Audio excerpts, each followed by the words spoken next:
Hello and welcome everyone to Nerds Talking.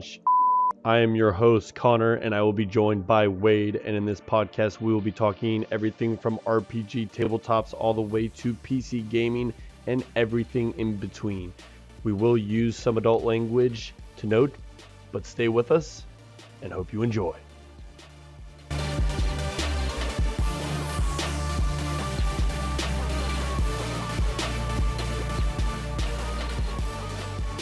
Hello and welcome everyone. This is episode 1 of Nerds Talking, and Wade is joining me today as always, and we're going to be just starting off, just kind of getting our feet wet with the whole podcasting thing and just starting to talk about Baldur's Gate. It was just released in early access like 3 or 4 days ago.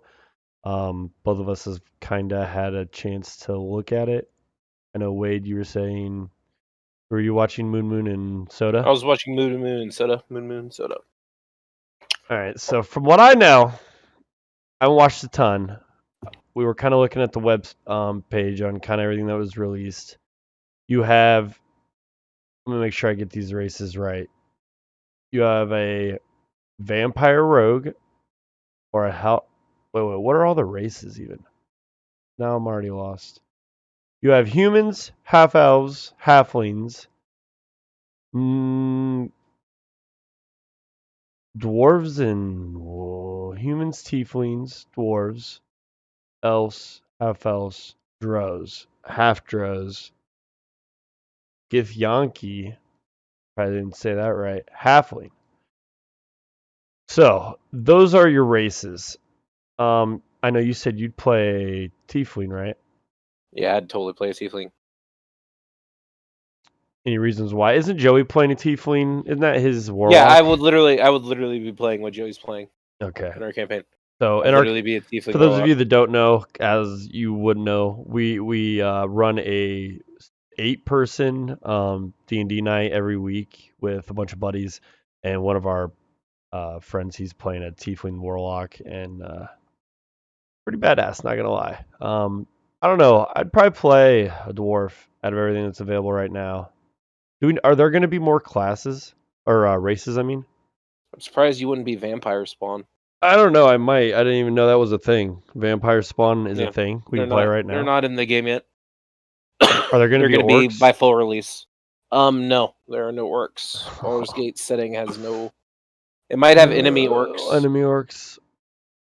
I don't know. I'm going to play. But like regardless. in typical like canon D&D, orcs are usually like specifically evil. Evil, yeah. You might find a random half orc. Half orc. That's what I was hoping. Give me or a something. friendly few goblins. All right, so you would play a warlock. What would be your second if you had to choose besides a warlock? I'd be an elf evocation wizard. I always like playing spellcasters with mad AoE. Do you know the animations for spellcasting? Are they all the same, or do different races and stuff have They all have different ones. Like for example, that's what I was like wondering. clerics are usually all light. Elder Blast is like purple lightning. And I watched Moon and Soda actually crash their game because they like started doing like the Dragon Ball like power up screen while spam canceling all their abilities until the game crashed. Nice. Because all 3 of them were doing it because why not? Some random stuff happened, but it was just like it was a funny moment. All right, I don't even know what I'd play. I guess a fighter probably. I don't know if. Would you play the magical fighter or the battle master? Probably a battle master. Because those are the two. Yeah, the Eldritch Knight, is that the magical one? Yeah, that's the one that gets spell slots. I mean, what kind of spell slots? I mean, that sounds awesome. I mean, it obviously they share the same pools like Arcane Trickster Rogues, which is also an option for rogues. If you play them. Is that oh yeah, I see Arcane Trickster. Yeah. I don't know. I'd have to look more into the spells and everything that I could take. I mean, it sounds cool. There's 3 goddamn clerics though, Jesus. Well, of course. Life, Light, and Trickery. So basically Varys from our campaign, yeah, I could just play him. Yeah, essentially. Be an arsonist. Trickery, that would be cool, I bet. But yeah, I don't know. From what I've seen, The movement in comparison to like Divinity is kind of cool. Um, I don't know. I felt like Divinity when you move around people sometimes if the dotted line doesn't like go where you want it to go, you can't really change it. You're kind of just stuck with the pathing. Not like bad or anything, I guess. I don't know. Maybe I'm being over. Yeah, the pathing in Divinity is definitely an issue.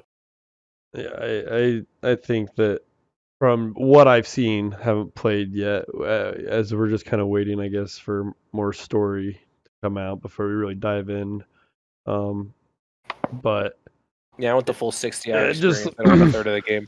it just looks good, movement and everything. It looks fun too. Like it doesn't look that crazy from Divinity, but just the rolling aspect. Like, have you seen the roll counters and stuff? That I like just Yeah, personally. it uses an actual dice system instead Right. of like their own. Yeah, and I think So that's it's actually D&D. yeah. It's or a lot more resembling it at least. You do 4d6 damage. You roll d20s for everything. You use d4s. Like all the spell effects are the same. It's damn near a 1-to-1. Well, that's why I want to play it so bad then. But The only thing that works differently is their initiative system. then D&D. Yeah, because in D&D it's like it's your turn, and then it's your turn. You know, Right. in not Divinity, in Baldur's Gate, it's like everybody who shares like the same range of initiative all goes. Now I'll ask you a question. So Do you like like that about D&D? Not to cut you off, but like, do you like in D&D how every turn you already know the order? Or do you think that yes, after like every turn, it would almost be cool if it like changed? Like if there was like a deteriorating like say if you go first, the next time you go second, and it almost like shuffles. Or would nah, that be too crazy and it's not too make it's too sense? much Yeah, too it's much of a just pain yeah, just too much shit. for not enough like fun. Yeah. Okay, I get what you're saying. Like it's an interesting idea, but like in practice, like imagine you're the last initiative, everybody roll for initiative. No, I'm not saying you re-roll. Obviously, that would take forever. I mean, I'm saying like you have like we have 7 people. So instead of it always being like it's basically a baseball team batting roster with how many people we play with. So when I DM, it's like I literally have to write it down. And it's like writing down a baseball lineup, and it's like this dude. By the time it's his turn, would it necessarily be his turn? Like I think sometimes in game, if like melee people are up in it more, spellcasters are gonna, in my mind, be delaying their spells and repositioning first. Depends on the type of wizard here. Right, but Because I'm like just saying, let's if be it's an real. evocation wizard, that doesn't matter at all. Okay, Like okay, evocation wizard can throw a fireball into his allies and yeah, completely miss his allies due to the class features they get. So there's like definitely AoE specialists true. that benefit from having a melee tank gather up all the enemies on him, because then you can just Right, like cast a I spell centered cast on it, him whatever. Yep, and he's fine, and all the goblins died to the fireball. yeah. I don't know. I don't know. Just posing a question. I guess I don't have a problem with the initiative system. I feel like especially in elongated battles that it can make it a little stale when okay, I just did combat. I'm gonna now go get some food or whatever because I got 5 more dudes. Like I feel like if combat was a little bit more, I don't want to say immersive, more intuitive in some aspects, that like, okay, if I was point blank away, I wouldn't need Yeah, it five definitely seconds in has a lot combat. of it definitely has a lot of rules that like don't necessarily make sense on your first glance. Right, Like all the bonus action rules and right, like right. all the attacking rules, the spell casting ones. Like, are you using your arcane focus? Did you sheath your sword so you could actually cast your Cast spell? it, right. All right. Yeah. Anyway, not to go too down the rabbit hole because we'll get into D&D here in a little bit more. So back to Baldur's Gate a little bit. Did you watch any? Is there anything you don't like? Is there anything you've watched or Um. anything that you're just like, nah, miss me with that dog, or oh, why is that even here? Or that could have been done better. or another game system or game just does it better? No, not for what it is. I haven't seen any like tech issues like that, like to the game itself. Right. Again, its mechanics, like everything, just like makes it's just D&D. Okay. The only thing you have to swing around is that new initiative system, Yeah. where like if your ally is just below you in initiative, you basically both go at once. Are the graphics and everything what you were hoping for? Like, does it No, appeal it's to you? definitely it definitely has problems right now Yeah. with the graphics because it's early access. Right. I mean, that'll be fixed. But that only affects like 10% of like Right. I'm not worried the about. gameplay that I saw. Like some of the cutscenes aren't finished completely yet, or are buggy, and that's just like you know It's where we're normal. at. Yeah, that's where we're at. We're not gonna go too deep into it. All right, so switching gears, we'll get into completely, mostly our D&D here. So D&D 5e.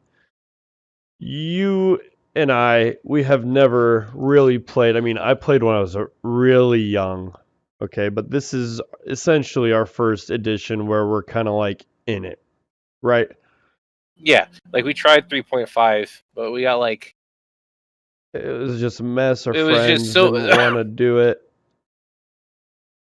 yeah, it just became so much of a hassle to like figure out what we were playing Yeah, that by the time like the character creation process was over, a lot of people's motivation was already gone. yeah, Everybody was very impatient. and playing something else. That was, Who was it? It was like Billy I don't know. We had just a group of Mez. friends. It's like Yeah, 3 or 4 other Tychus, dudes. me, and you. There was like 4 or 5 of us. I think Bryant. No. No, when Tychus when Bryant did it, it was 5e, Yeah, true. and we True. just like stopped playing. Yeah, that was when he joined and we were playing with him, and I was DMing that for a little bit. But No, Bryant DM'd that one. did he? Yeah, I don't even because you had remember a that. fighter, and I had a turtle monk named like Raphael. Like I was really on the nose Hmm. with the whole I'm a Ninja Turtle thing, I don't even remember and that. yeah, and Tychus played a Furball Druid Kind of remember that. I don't. Huh.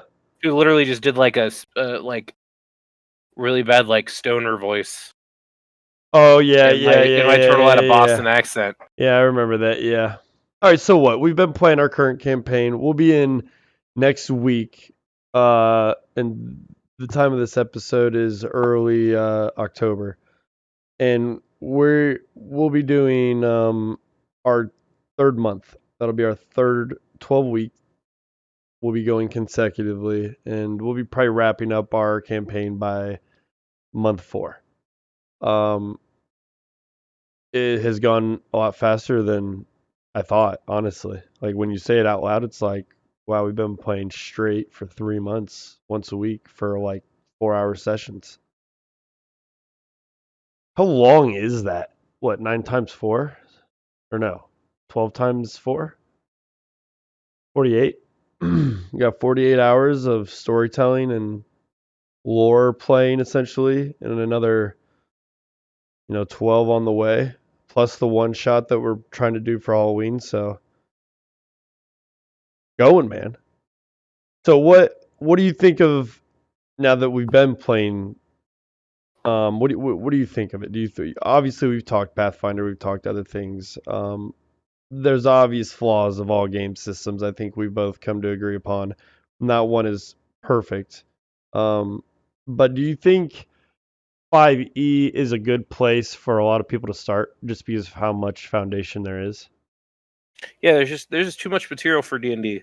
Yeah, Like something like Pathfinder might sound simple to explain like combat rules, but like the other parts of the system are so complex it's nuts. yeah, Like their whole experts and trees and training system, like in D&D, that's just a check mark. It's over. right. You had like 3 or 4 to your roll. Or it's like something In you add Pathfinder, into homebrew. it could be like plus 15 at level 1. I can't even fathom that. Yeah. Like as a DM, it's just like we've talked about in our session Well, when all stat blocks will have like an enemy's proficiency, so they'll be like plus 15 also. So literally, it's just like adding more number, like things more consistently so it's happen. what World of Warcraft Yeah, essentially. It's just failing most checks and stuff in Pathfinder Second Edition is almost unlikely unless you're trying to do like stuff you shouldn't be able to do. Passing most DCs for like your average athletics check is going to be hella easy as long as you're trained in it, because it's like a +9. I get what you're saying. I haven't watched a ton of Pathfinder. I've been so just kind of entranced with 5e lately and making sure that the campaign we're running now is solid. So I don't know. I think that what was the one that you brought up the other day? That one that we were looking at that was completely random. We didn't even know about it or hear about it. And you said that it was for a different setting. It was What are we Steve talking about? Jackson. Eberron? No, Steve Oh no, Jackson. no, it's GURPS. Yeah, what is that? That's like an entire different gaming system. Okay. I mean, we're not going to go into that, but I don't know exactly how it works, but apparently it's really good for a lot of things. And yeah, it's very simplistic and just like very straightforward. yeah, that's something that I'm going to look into when I get some time just to see. Like, even if there's like maybe one or two different ideas And I can we pull might from it. want to check out DnD Modern, which was a module made for 3.5 that we could probably Take some just things update from. a little bit and use it as a 5e book, Okay. because Yeah. those will help you build settings that are more like futuristic. There's two modules. There's modern D&D Modern and D&D Future. And one goes into a D&D world but like with space travel and spaceships and power armor and technology. And it makes a bunch of items that would make And that that's world not make sense. right. That would be like the Warhammer universe that I was kind of talking about, right? Yeah. Okay, I remember us It's talking about that. definitely heavy fantasy sci-fi, Okay, you so know. now for everyone listening, we're already talking about our next I would say setting for what campaign 2 will be.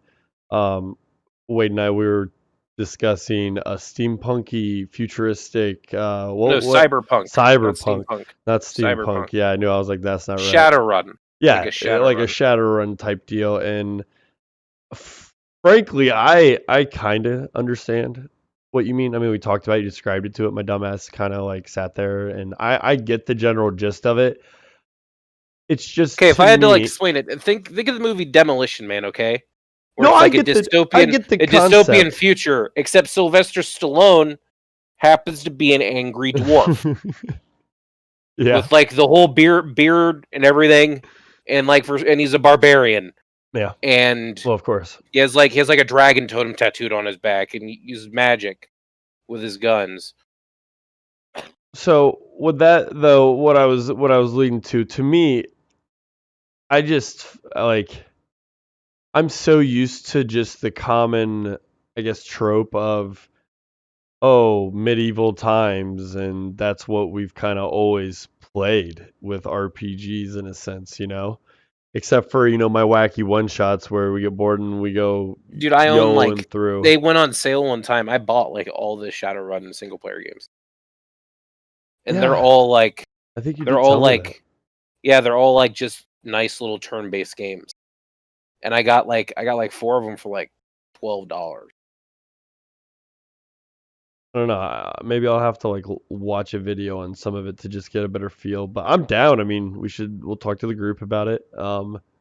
See what they think. So that was kind of going into my next thing. So now that you know that the next session, we've been talking a little bit about that, and we enjoy D&D 5e for what it is. Now we do homebrew, or I do homebrew some things, like advantage on attacking from behind. I don't know. Sometimes, Facing yeah, matters. facing matters. So like Like I'm a Warhammer guy, so when it comes to model movement and stuff, I like people to be precise and actually have to pay attention to their yeah, combat. like when we play combat, we don't play like some of the Geek and Sundry crews that just like talk about it. Like we need the minis Yeah, because we need we to mini determine it. how the character is facing. Right.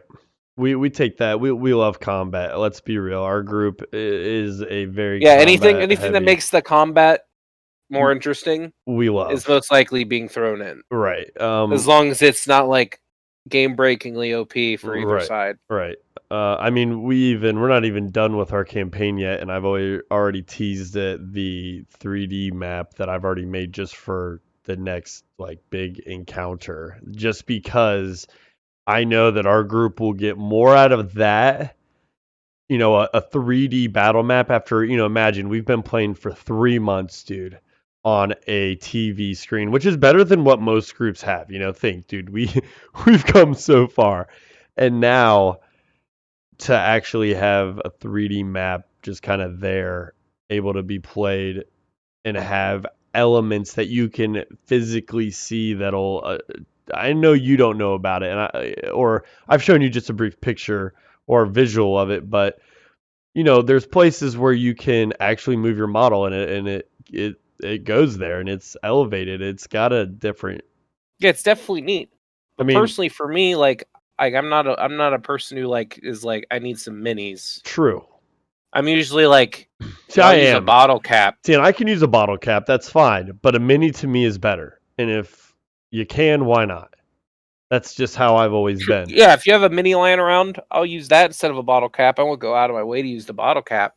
But like, But you won't I'm paint not. your I enemy. don't derive. I don't derive my enjoyment from the mini. Right. It's True. from the True. game. True.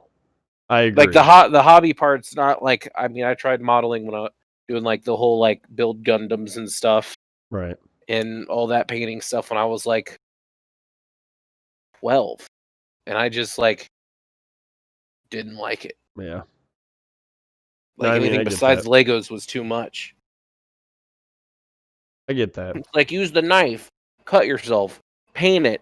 Make sure you wear a mask while you paint it Yeah. because you just use spray paint. And Now you're dead. hopefully you have a space outside that's well ventilated that you can do this in I instead know. of trying to See. do it in your room, idiot. See, but me, that's where I'm like different. Like I get enjoyment from actually DMing and seeing other people enjoy my story that I'm telling. Like, so anything Yeah, but that's I still not the can minis do. though. No, but that's where it leads to, where I can immerse that story more.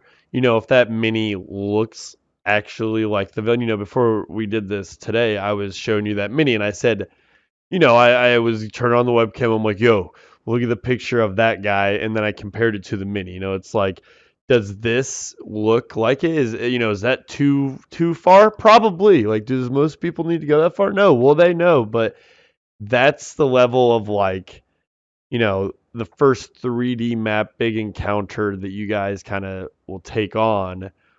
I wanted it to just have that next little level. So, hey, that's the main guy. That is the, you know, that's what differentiates. And I'm not saying that that is what it needs to be good either. I just think that I I don't don't know. know. Definitely from the spoiler meta knowledge of the map, I'm happy my fighter picked up a ranged weapon. Yeah.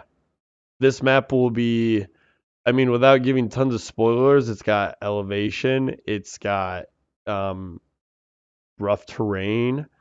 I mean, It seems it's like my javelin of returning was definitely a good purchase. yeah, I'm not gonna say too much, but yeah, it's gonna be something.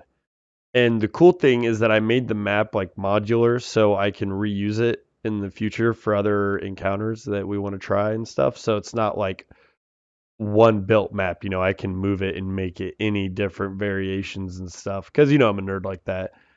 So, and not to hint at anything else, but I kind of started working on like a 3D map where it like elevates. I have these elevation platforms where people can basically get pulled up. You know how John last week I had him get like grabbed onto that vine and kind of like ripped up. I have things that'll like actually elevate people and do the whole shebang, but that'll be down the road. But anyway, so with 5e and us moving on, how long do you think a good session is? Do you think that around the 3 to 4 a month, that's long enough? Is that about the sweet spot? Or do you think for you could just keep going in this story? It's up to you, but I could definitely use a reset every once in a while. Yeah. Because regardless of how much any player likes the character they made, You always want to play something else. Somebody's always the grass is always greener, Right. like, Especially I Kevin. want to play my fighter, See, now but my warlock, though, right. that shit sounds like it's a blast. It's like, dog, you've been playing your cleric for like 2 sessions. Yep. And give it a shot. I'm not gonna lie, and that's kind of going into Kevin. I feel like Kevin kind of fell into that pitfall of, oh, I'm gonna make a character. I think I know. It doesn't exceed at anything. Yeah. I feel like that is not his fault. I feel like coming into it, he knew nothing of like how we play. We're elitists. We're all a group of elitists. He's a Valor bard that's like running around in like leather armor. But he also comes like a caster. But he also comes from a group, I think, that play D&D way differently. No, even if you played a D&D in like an official group, a Valor bard's gonna be running around in like medium armor and a shield with like a one-handed weapon, or he's gonna be fencing like a rogue. Right. I don't even not necessarily like I don't mean like an official group. I don't know what kind of DM. Valor bard's like a fighter. Right. He's a melee fighter. Right. We even went into that, with them last week. I just feel like, he's the perfect example of I made a character and I had an idea. I didn't really know and I didn't really know what it was supposed to be. Yep. And I feel like so many and he just fell back to like default bard play. Yep. Which is what I would do, dude. I would do that. Like, to be completely honest, if I had no idea what I was really doing and it had been a time, like, let's be real, he had played. I mean, we have touched D&D, okay, like for a couple hours in our lives here and there, but never really jumped into it like we are now. And if I was doing the same thing and I was playing a barbarian, I would just do the same thing. If I was playing, some totem baron, whatever, I'd be like, No, you'd still be able to do that because the only thing totem does is like you take half damage from everything but psychic. All right, well then that was a bad example. You don't need to do anything different than any other barbarian. You just rage and fight. Well, then maybe that's just why I play a barbarian. But he basically picked a spellcaster with a subclass that makes him a melee fighter. Right. So he's like a magic swordsman. And he's somewhat afraid to get into melee with his playstyle, like the way he's. Well, it's because he doesn't have any character. Yeah, he doesn't have any AC. He should be running around with like 18 AC. Right, and he's not. He's which got like because 14 we're level or 6 15. is like a lot of health. I don't know. Like John, I feel like has fallen more into his character. Bryant obviously understands how he wants to play all of his characters. Similar with you. I mean, you guys play similar aligning characters. Like Bryant either makes a character, he plays that, and that's the emotion that he plays with it. You kind of play just chaotic characters in general. Cody I feel like is going to stick to his whole. Well, whenever I make a character, at least recently, I never want to go like lawful because I never want to like have that fight with like another person at the table. That can draw so on if you were to min max, because I don't want to like break a law, so like I'm gonna like try to stop the person I'm witnessing from breaking a law. Like if I see somebody on my party stealing and I'm playing a lawful good character, I have like I need to like he's breaking the law. Right. Like I can't let him do that.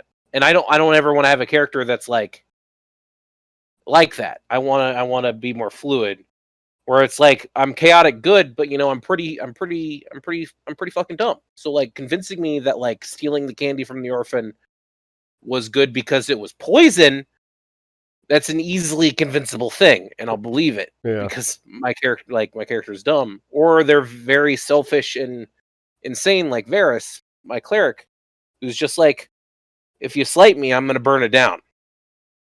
That's my one thing. Yeah, I mean, and you've shown that. And then, so do you feel like, now I'll ask you this question. When you did decide to play a character like that who did kind of make the party, I would say, go down certain routes with your decision making, obviously, I mean, you literally, so for everyone out there, he burnt down in one of the first, 2 or 3 weeks? Or maybe the first episode. Holy shit, I forgot. The first session. Session 1, after our first combat, I burnt down a tavern. And this wasn't just a tavern. This was like in a city. And we bounced.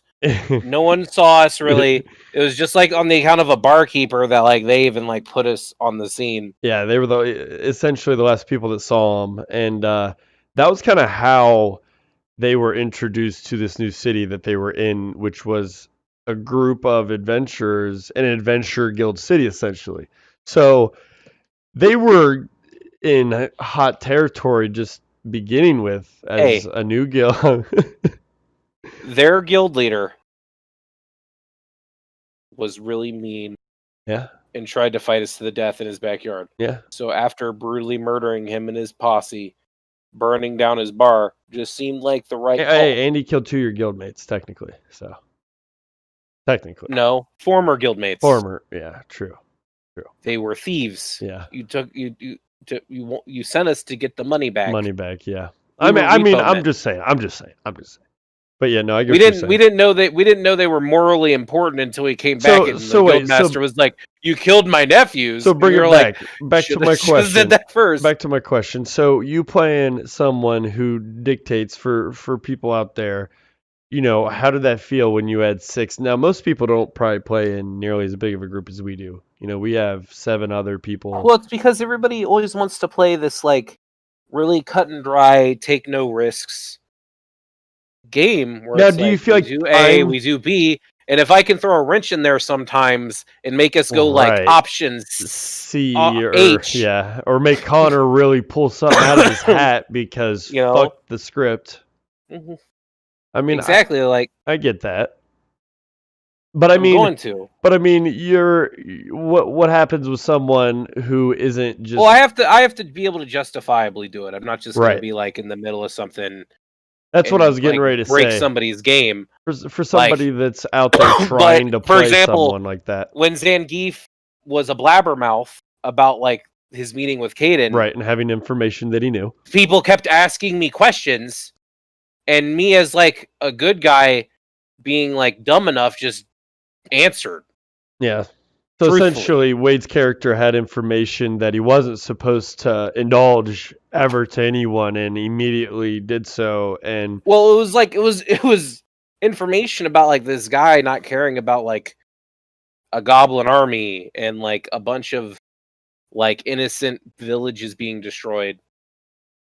yeah, I mean, it was the welfare of people. It was the welfare of a lot of people were at stake. Right. I mean, And I like understand. he was just really callous. Yeah.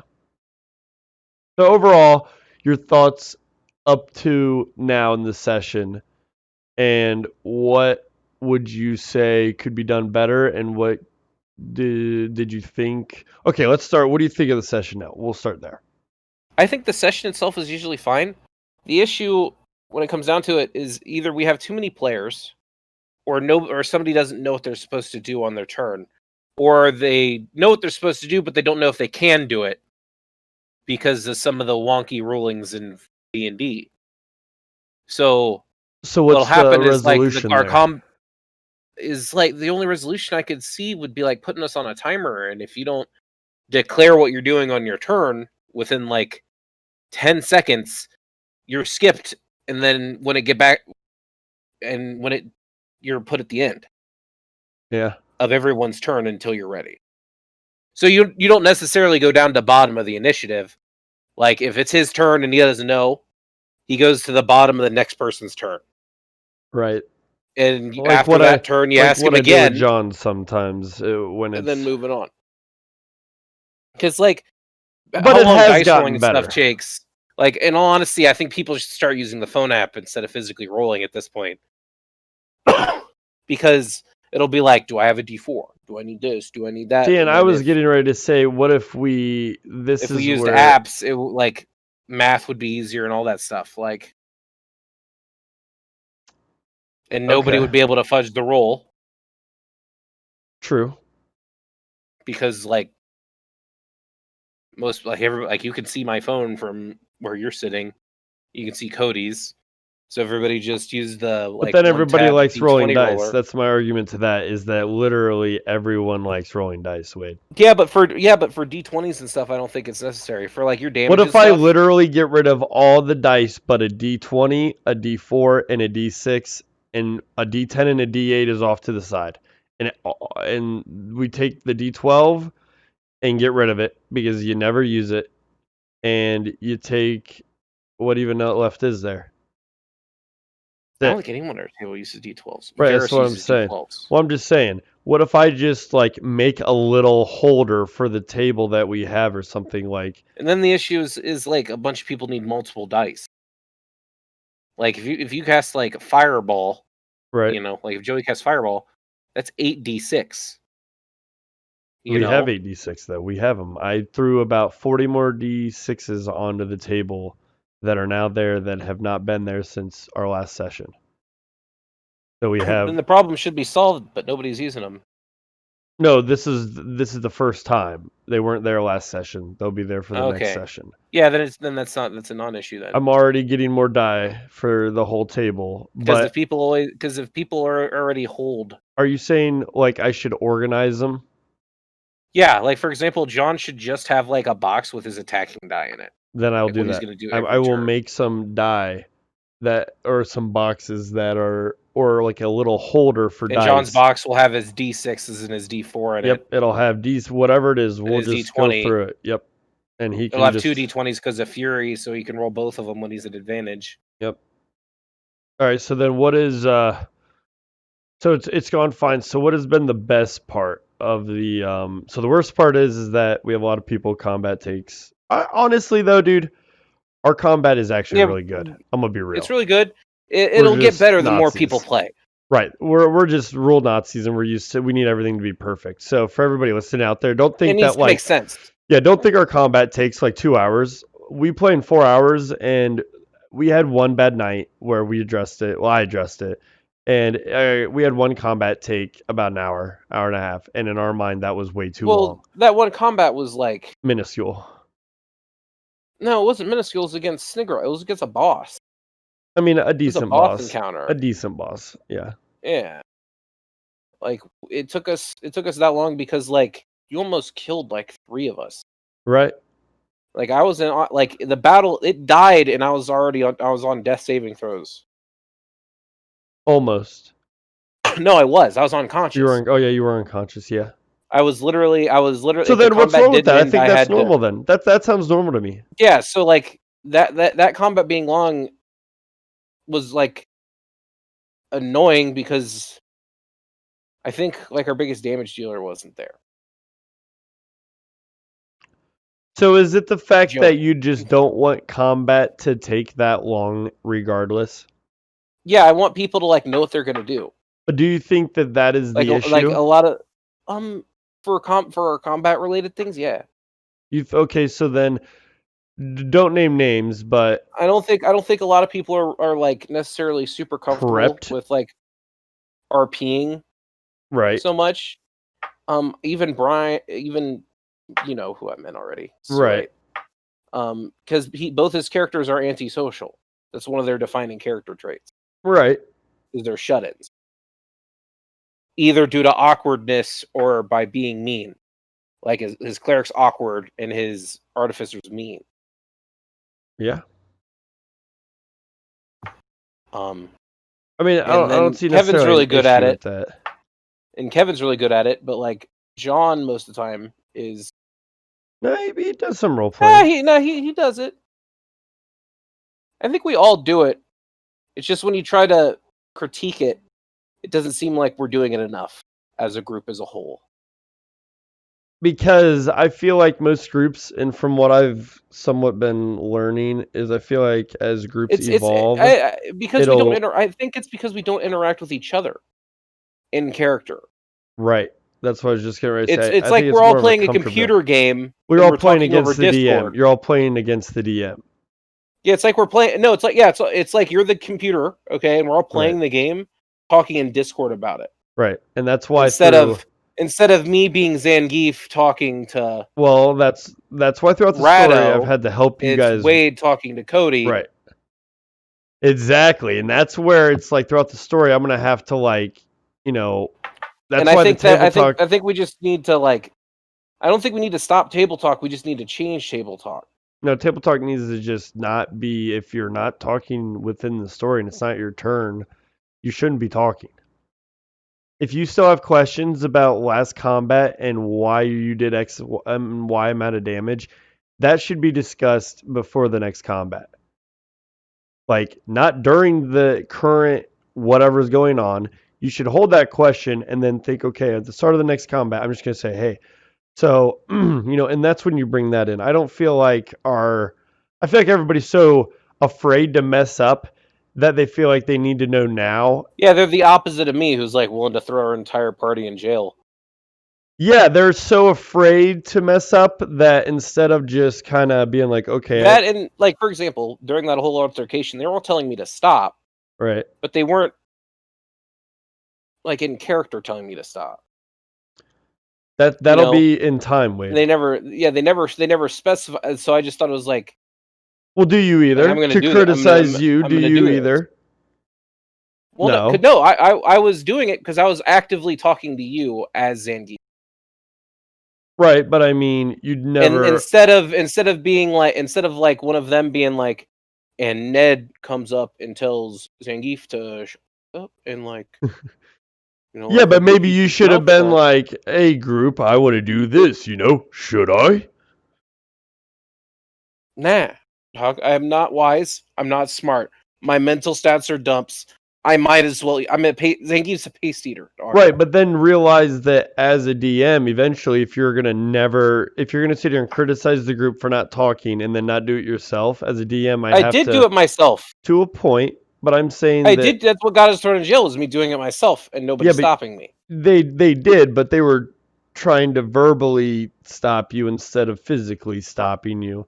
Like, nobody wanted to. Like, if you're just gonna do it, nobody's gonna attack you, Wade.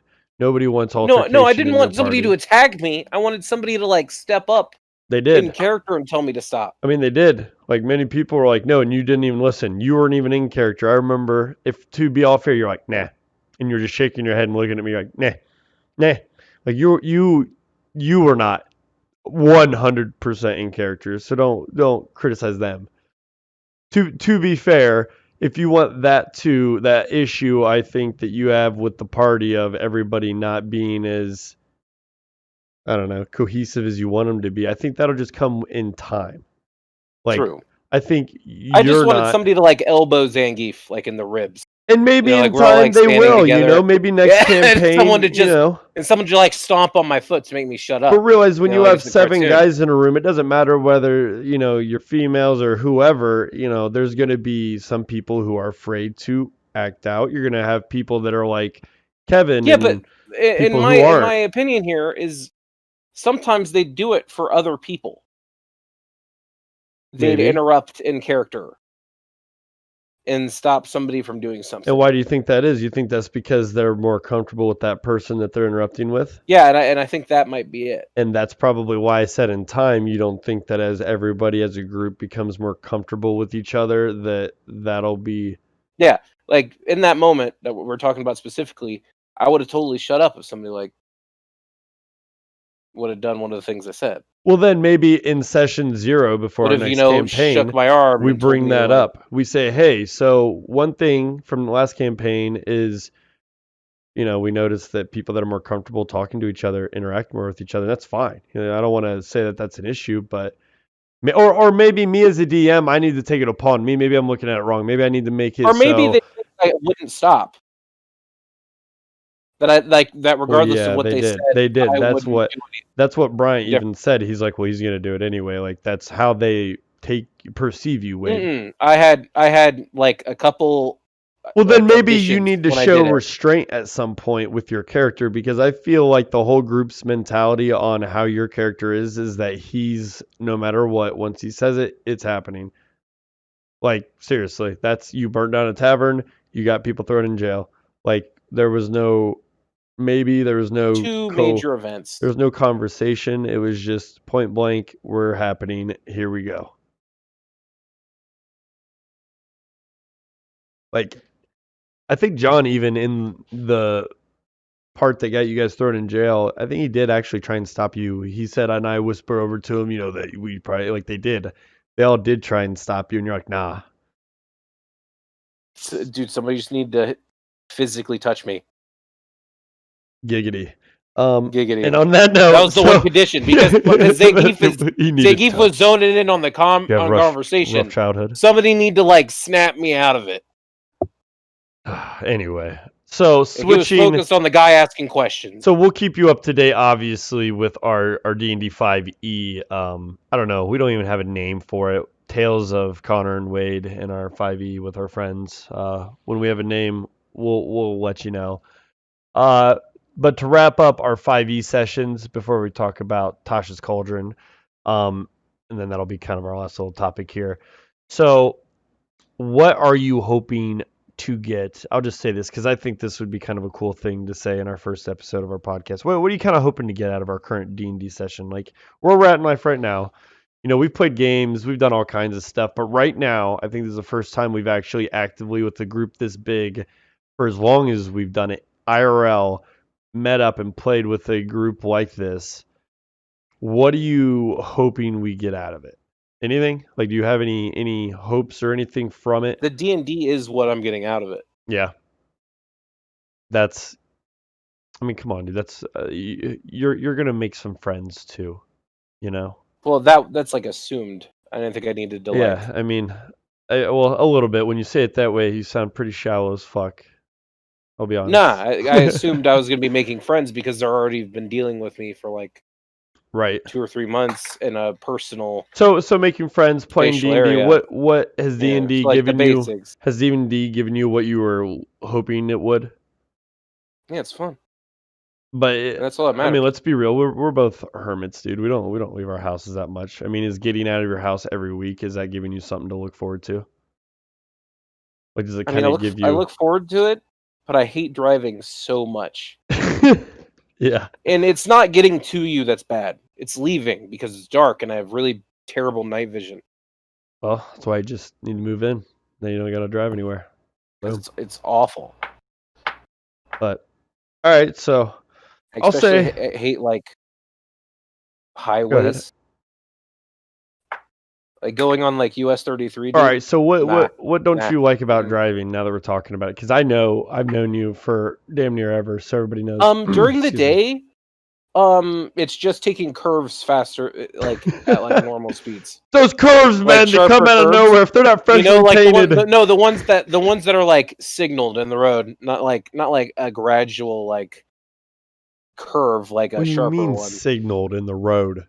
Yeah, there's like signs. There's a you mean like you're pulling up to 2 lanes and one you can only go right and one you got to go straight?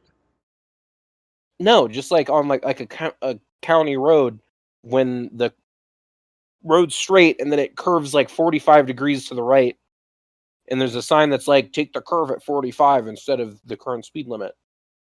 That's where you are wrecked at driving. Yeah, I can't like go normal speed through those. We got to go like 10 miles an hour. No, I go like maybe like 5 under. What, are you afraid you're gonna just like flip and die? Yeah, I'm driving a van. I'm afraid that like I'm just gonna like hit something wrong on the road and just go tumbling. It's done right then and there. My anxiety just rings. It's like, dude. But that like barely bothers me. Because most of the drive from my place to your place is like a straight line. Yeah, like I don't need to turn. Easy drive. Yeah, it's super easy. All right. So then what about at night? Though, yeah. I have terrible vision at night.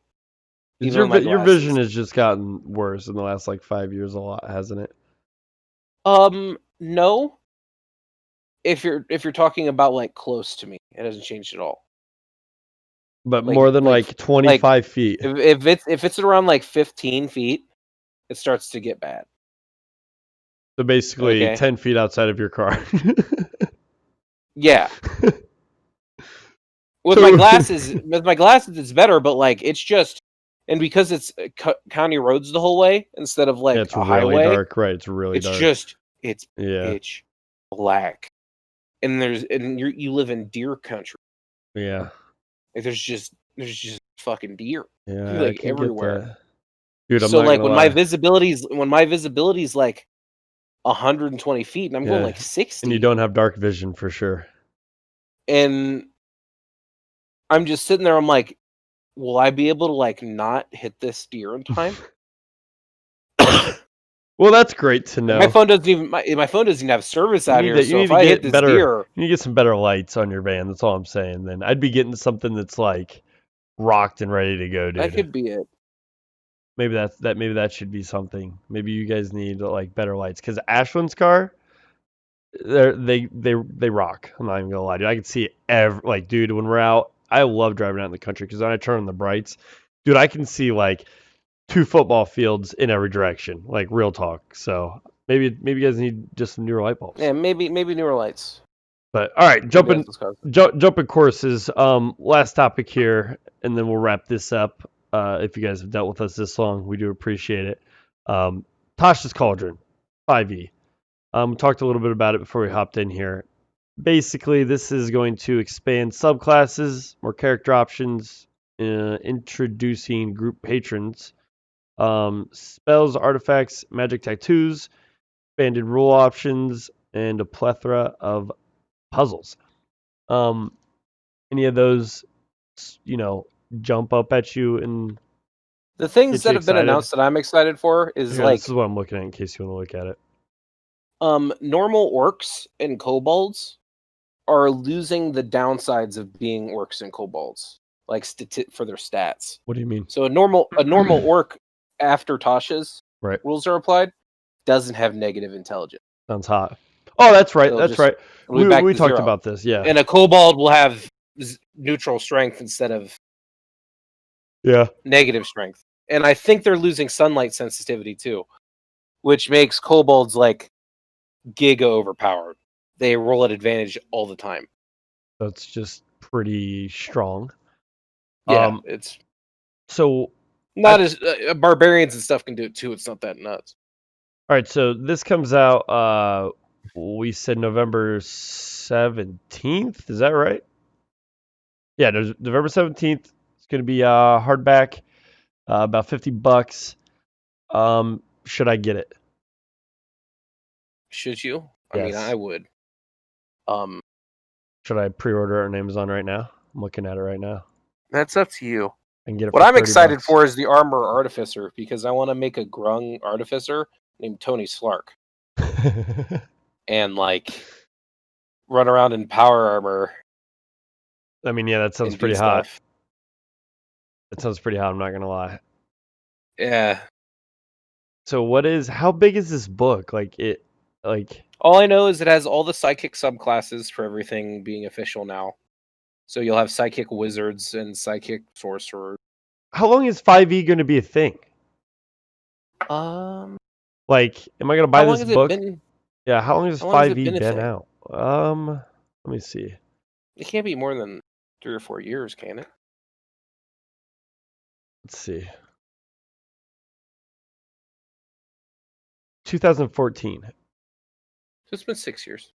So we're would you say due? Even if they release 6e, people are still going to play 5e for the longest time because it's tabletop. Like, for example, like people still play 3.5 D&D to this day because in their opinion, it's the best version in their opinion. So they're just going to keep playing their favorite version, because it's a tabletop. It's not like a digital video game where it's like you're going to pick Super Mario Odyssey over like Super Mario Brothers for the NES due to thinking one's a better version when it's clearly not. Right. All right, so other than the kobolds and the orcs, anything else getting you too jacked in here? What I like and I hate is that stat increases are now free points instead of being assigned. Yeah. Didn't we talk about this? Yeah, so they took what Pathfinder did and went further than they do. So in Pathfinder, for example, if you make an orc, you get a free boost and a strength boost. Okay? Yeah. So that means regardless of what you are, you can be as unique as you want. You're just going to be stronger than other people because you're an orc. But you can be just as smart as a gnome, Right. You can have 18 intelligence too. There's really no downside. But you're gonna have more strength, which is a dump stat for you because you're a wizard, for example. There's just no downside.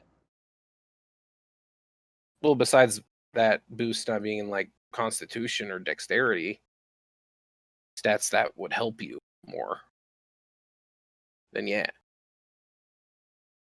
Oh, and in Pathfinder, you can take flaws to get more stats. So I think if you take 2 flaws, you get an extra stat boost. And a flaw would be like, do you have one eye? Are you blind? Yeah. Are you handicapped? Like, do you roll around a wheelchair? I mean, I don't know. And stuff like that. I could see that. And you can probably do that in D&D too. That's very easy to homebrew, being like, I don't know. my character's in a chair. Can I get more intelligence because I can't I'm walk? interested for the expanded rules, like sidekicks, supernatural environments, natural hazards. Dude, I am still in tabletop games. I hate people that summon things. Yeah, sidekicks I'm not as jacked for, but when I see supernatural Like environments, sidekicks and summons, like everybody gets 1 turn in combat, and then a person with a sidekick or a summon gets 2 or 3. oh, is Bryant's Chocobaro or whatever really rustling your jimmies? No, it's not Brian. Yeah, Brian's Chocobo and the fact that we have Jake summoning animal. They compound on each other. One of them doing it would be fine, but like Jake has like 3 Oh, turns, and Brian also. Well, no, Brian's isn't as bad because his Chocobo can only do things if he declares it on his turn. yeah. So it costs Brian an action to do something with his summon. Where like Jake's just like are full characters with abilities.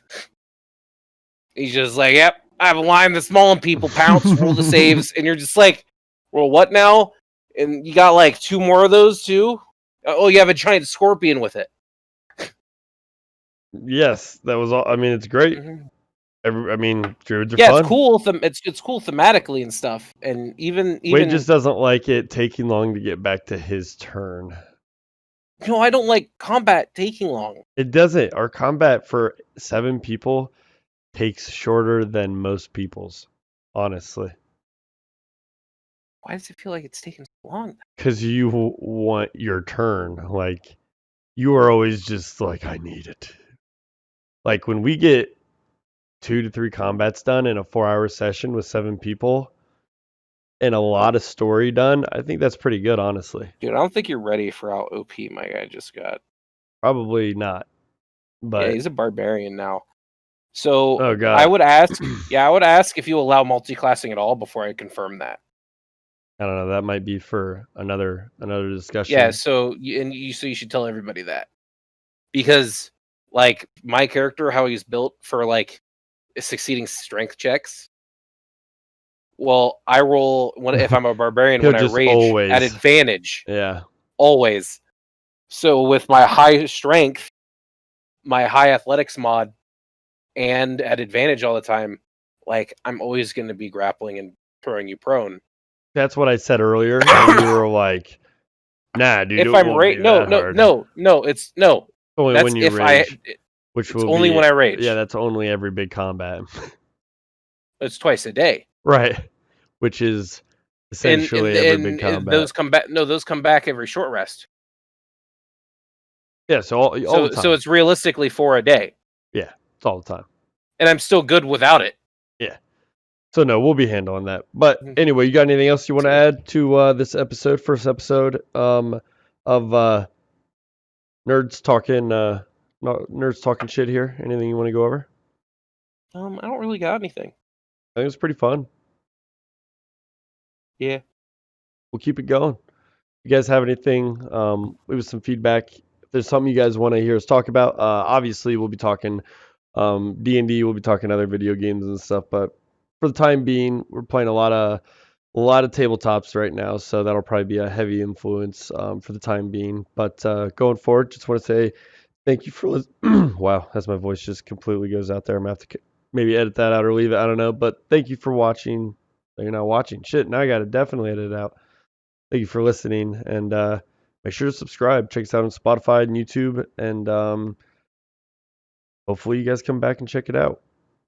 Wade, I'm Connor. Have a good one.